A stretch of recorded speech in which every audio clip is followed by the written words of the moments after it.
পাইলে নিরালাই গনবি পাইলে নিরালাই, পাইলে নিরালাই গনবি পাইলে নিরালাই।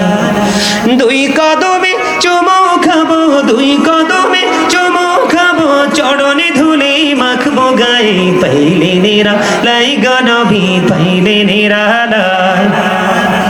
আল্লাহ ডেকে ডেকে বলে, জিব্রাইল আমার বন্ধুকে প্রশ্ন করো, আমার বন্ধু কেন গো আজকে খুশির দিনে কেন কান্দে, চোখের পানি যেন ঝর্ণার মতো প্রবাহিত হচ্ছে। এবার জলদি চলে আসলেন জিব্রাইল, এসে ডেকে ডেকে বললেন, নবী গো, ও প্রাণের নবী, আপনি আজকে এত আনন্দের দিনে, খুশির দিনে কেন কান্দে? বন্ধু বন্ধুর বাড়িতে বেড়াইতে যাইতে কখনোই তো কান্দে না, আজকের এই খুশির দিনে আপনি কেন কাঁদছেন? আল্লাহ তো আগ্রহে আছে আপনার জন্য। এবার জিব্রাইলকে আমার নবী উত্তর দিলেন, রে জিব্রাইল, আজকে যখন আমি বোরাক দেখেছি, আল্লাহ আমাকে দাওয়াত দিয়েছে, ওই বোরাক আমাকে নিয়ে যাবে, একটার পর একটা ধাপ আমাকে অতিক্রম করে নিয়ে যাবে। আমি বোরাক দেখে চিন্তা করলাম, আজকে তো আমার আল্লাহ আমার জন্য বোরাক পাঠিয়ে দিল, কিন্তু আমার গুনাহগার উম্মত গুলো কাল কিয়ামতের দিন যার যার কবর থেকে, তার কবর থেকে হাসরের মাঠটা 50,000 বছরের রাস্তা হবে। আমার উম্মত গুলো কেমন করে রে উলঙ্গ অবস্থায় এই ভয়ঙ্কর পরিবেশে 50,000 বছরের রাস্তা অতিক্রম করবে? এই কথা বলতে দেরি আমার আল্লাহ জিব্রাইলকে জানিয়ে দিলেন, ও জিব্রাইল, আমার হাবিবকে তুমি জানিয়ে দাও, তুমি জানিয়ে দাও, আমি কথা দিলাম আমার হাবিবের যে উম্মত গুলো, কি কথা বলেন, আমার হাবিবের যে উম্মত গুলো, উম্মত কিন্তু সবাই না, সকাল থেকে সন্ধ্যা পর্যন্ত, জীবনের শুরু থেকে শেষ পর্যন্ত যিনি প্রাণের নবীকে আঁকড়ে ধরে রাসূলের পুরো আদর্শটাকে হৃদয় স্থান দিয়ে বাস্তব জীবনে বাস্তবায়ন করেছে, তিনি হলেন নবীর উম্মত। আপনারা তো মনে করেন আমরা সবাই নবীর উম্মত, আপনি দাবি করতে পারেন, কিন্তু আপনার কর্ম আপনাকে উম্মত থেকে দূরে সরিয়ে দিয়েছে, রাসূল আপনাকে স্বীকৃতি দিবে না। আমার আল্লাহ জানিয়ে দিয়েছেন, জিব্রাইল আমার হাবিবকে তুমি জানিয়ে দাও, আমি আমার হাবিবের উম্মতের জন্য আমি সেই দিন বোরাকের ব্যবস্থা করব। তারা বোরাকে সাওয়ার হয়ে, কি বুঝেননি, ওপেন হার্ট সার্জারি অপারেশন, কথা কন না কেন? এই জায়গাটা কিন্তু অত্যন্ত সেনসিটিভ জায়গা, সাধারণ মানুষগুলো বুঝবে না, যাদের বিবেক আছে, বুদ্ধি আছে, বিচক্ষণতা আছে, তারা বুঝবেন। এই যে মেরাজের রজনীতে নবীজির সিনা মুবারক সাক করা হয়েছিল, ওই সিনা মুবারক চাক হয়েছিল ওই দিন মেরাজের দিন, 4র্থবার, কতবার? তৃতীয়তম আগে হয়ে গেছে, 4র্থতম চলছে। নবীজি হাদিস শরীফের মধ্যে এসেছে বন্ধু, নবীজি দেখতে পাইতেছেন, নবীজি দেখতেছেন যে নবীজির সিনা মুবারক চাক করা হচ্ছে, তার মানে অপারেশন করা হচ্ছে। নবীজি বলতেছেন, আমি সুস্থ একেবারে, আমি সবকিছু দেখতে পাচ্ছি, ভিতর থেকে সবকিছু বের করা হলো, বের করে জমজমের পানি দিয়ে সুন্দর করে ধৌত করা হলো। আমি ছোট্ট করে করে বলছি বন্ধু, অনেক দূর যেতে হবে, আল্লাহর আরশ পর্যন্ত যেতে হবে, ওখান থেকে মিটিং শেষ করে আবার আমি বন্ধু কুরাইশদের প্রশ্নের উত্তরে আবার ফিরে আসতে হবে, লম্বা সময় আছে বন্ধু। এবার কি করলেন, নবীজি বলতেছেন, প্র্যাকটিক্যালি সবকিছু দেখতে পাচ্ছি, কিন্তু আমি নবীর বিন্দু পরিমাণ কোনো ব্যথা লাগে না। এখান থেকে কি বোঝা যায় না নবী যে বেনজির ও বেমিসাল? নবী যে আপনার আমার মতো না। একটা অসুস্থ রোগীকে বন্ধু হসপিটালে নিতে হয়, তার প্রেসার ঠিক আছে কিনা আগে আইডেন্টিফাই করতে হয়, তারপরে বন্ধু তাকে বেড দেওয়া হয়, যদি অপারেশনের জন্য প্রস্তুত হয় তাকে অপারেশন থিয়েটারে নিয়ে যাওয়া হয়, ডাক্তার দেখবে অপারেশনের উপযুক্ত কিনা, যদি উপযুক্ত না হয় মারা যাবে অথবা প্যারালাইজড হয়ে যাবে অনেক রোগী এমন। তারপরে অপারেশন হলো 3 মাস বা 6 মাস বন্ধু, বেড রেস্ট দেওয়া হলো, দেওয়ার পরে যদি ডাক্তার বলে যে হাঁটতে পারবেন, চলতে পারবেন, কথা বলতে পারবেন, তখন আপনি বের হয়ে যেতে পারবেন। কিন্তু একজন সাধারণ অসুস্থ রোগীর ক্ষেত্রে কি আচরণ, কি অবস্থা, কি কন্ডিশন, আপনার আমার প্রাণের নবী একেবারে সশরীরে দেখতে পাইতেছেন, কোনো ইনজেকশন নাই, কোনো বন্ধু কিছু নেই, কোনো ধরনের কোনো আদার্স কোনো যন্ত্রপাতি নেই, সব কিছু কমপ্লিট করা হলো। জোরে জোরে কন্যা সুবহান। অ্যাডজাস্ট করা হলো।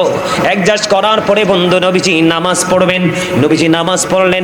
নামাজ পড়ার পরে নবীজি বাইরে হয়ে আসলেন। আসার পরে বোরাককে প্রস্তুত করলেন জিবরাইল। নবীজির কাছে বোরাককে যখন বললেন, বোরাক তুমি প্রস্তুত হও, এবার বোরাক একটু অন্যরকম মানে ব্যতিক্রম একটু আচরণ শুরু করলেন। এবার জিবরাইল ডেকে ডেকে বলেন, এই দিক দিয়ে বোরাকের আচরণ একটু ব্যতিক্রম, আর অন্যদিকে নবীজির চক্ষু মোবারক দিয়ে ও বন্ধু ঝর্ণার মতো পানি মোবারক বেয়ে বেয়ে পড়ছে। আল্লাহ রাব্বুল আলামিন আল্লাহর হাবিবকে একটা ডাক দিলেন। আল্লাহ রাব্বুল আলামিন জিবরাইলকে ডাক দিয়ে বললেন, জিবরাইল বলো না, কেউ তো খুশির দিনে কাঁদে না? আমার আল্লাহ কি জানে না আমার প্রাণের নবী কেন কান্দে? কথা কন না কেন? আল্লাহ কি জানে না? আল্লাহ তো আলিমুল গায়ব।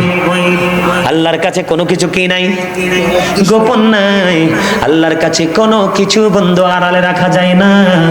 আল্লাহ ডেকে ডেকে বলে, জিবরাইল আমার বন্ধুকে প্রশ্ন করো, আমার বন্ধু কেন গো আজকে খুশির দিনে কেন কান্দে?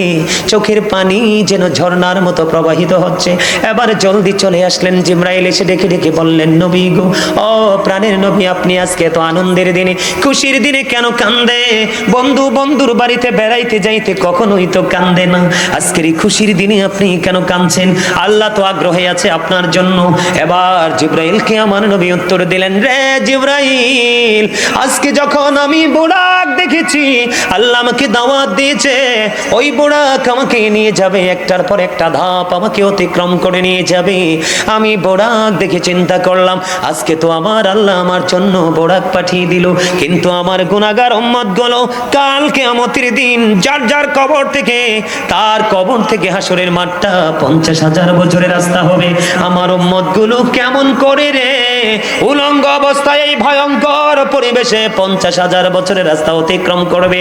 এই কথা বলতে দেরি আমার আল্লাহ জিবরাইলকে জানিয়ে দিলেন, ও জিবরাইল, আমার হাবিবকে তুমি জানিয়ে দাও, তুমি জানিয়ে দাও, আমি কথা দিলাম আমার হাবিবের যে উম্মত গুলো কি, কথা বলেন, আমার হাবিবের যে উম্মত গুলো, উম্মত কিন্তু সবাই না।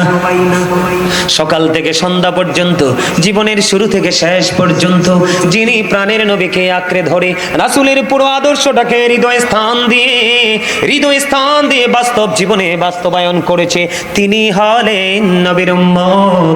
আপনারা তো মনে করেন আমরা সবাই নবীর উম্মত, আপনি দাবি করতে পারেন, কিন্তু আপনার কর্ম আপনাকে উম্মত থেকে দূরে সরিয়ে দিয়েছে। রাসূল আপনাকে স্বীকৃতি দিবে না।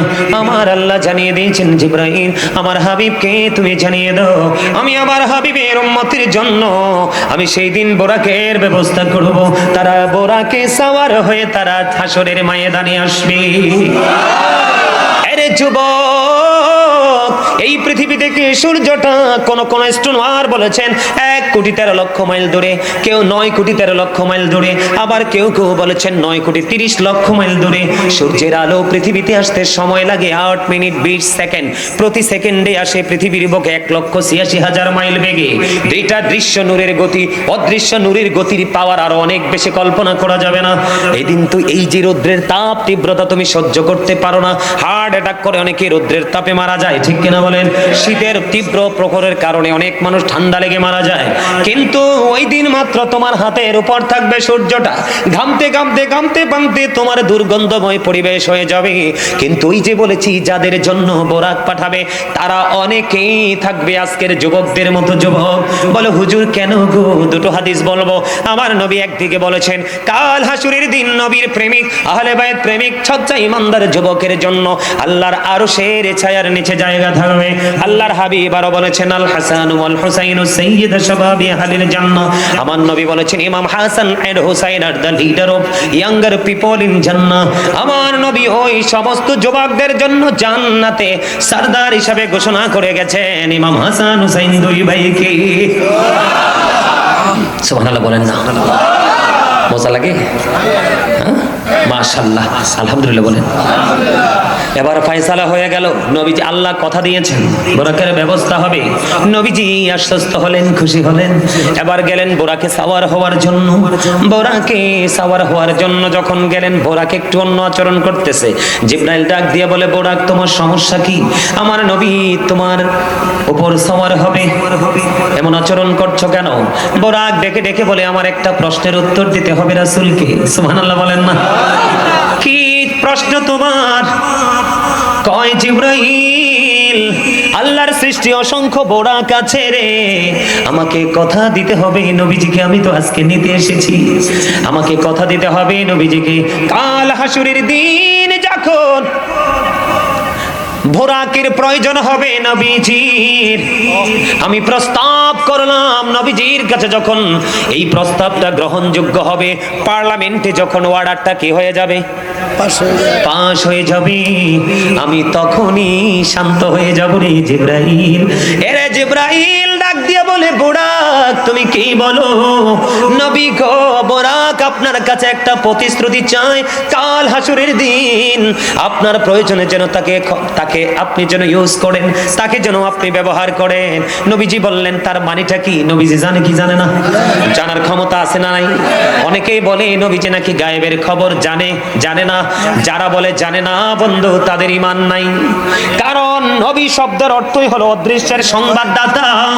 যিনি অদৃশ্যের সংবাদ দিতে পারবে না, তিনি কখনোই নবী হতে পারবে না। যেমন আপনি আমি যেটা দেখি না, সেটা নবী দেখে। কথা কন না, বুঝেন না? প্রমাণ দিব, আমার কাছে প্রমাণ নিয়ে আসছি আজকে আপনাদের উপস্থিতি এবং আপনাদের যে হাসি মুখ দেখে আমার আলোচনা করার মেন্টালিটিটা আরো বেশি হার্ড হয়ে যাচ্ছে। আলহামদুলিল্লাহ বলেন না? আরো জোরে। এবার নবীজি প্রশ্ন করলেন, জিবরাইল বোরাকটা কেন চায় আমাকে? এবার বোরাক একটা ডাক দিয়ে বললেন, ইয়া রাসূলুল্লাহ, ইয়া হাবিবাল্লাহ, নবী গো, আল্লাহ রাব্বুল আলামিনের অসংখ্য বোরাক আছে। কাল হাসুরের দিনেও যখন নবীজি আমাকে ডাকবে, তখন সমস্ত বোরাকের মাঝে আমার সম্মান যাবে সবার উপরে।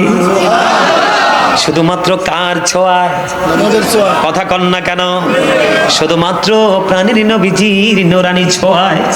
জোরে কন না সুবহানাল্লাহ। আপনি আমি নবীকে চাই কি চাই না? আজকে আমার প্রিয় হুজুর আসবে, কথা বলেন না কেন? অধ্যক্ষ আল্লামা হাসান রাজাল কাদরি মাদ্দাজিল্লাহুল আলী, চেয়ারম্যান আল্লামা আব্দুল মালিক শাহ রহমাতুল্লাহি কমপ্লেক্স ট্রাস্ট। জোরে জোরে কন না সুবহানাল্লাহ। ওনার লেখা একটা মজার গজল আছে, আপনারা জানেন কিনা?